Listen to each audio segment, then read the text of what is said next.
இன்றைக்கி நம்ம முட்டை பொடி மாஸ் எப்படி பண்ணுறதுன்னு பார்க்கலாம். அதுக்கு தேவையான பொருள் 2 முட்டை, கொஞ்சம் உப்பு, மல்லிப்பொடி 1 ஸ்பூன், மிளகு பொடி 1/2 ஸ்பூன், கரம் மசாலா 1/2 ஸ்பூன், மிளகாய் பொடி 1/2 ஸ்பூன், மஞ்சள் பொடி 1/4 ஸ்பூன், வெங்காயம் 1, தக்காளி 1, கொஞ்சம் கருவேப்பிலை. பேனில் ஆயில் ஊற்றுங்க. கடுகு கொஞ்சம் போட்டுக்கோங்க.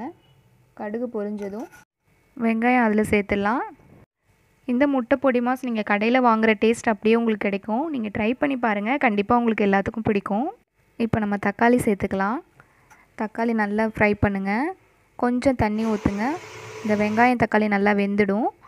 அதுக்கப்புறம் எடுத்து வச்சுருக்க மசாலா ஒன்று ஒன்றா ஆட் பண்ண வேண்டியதான். அப்படியே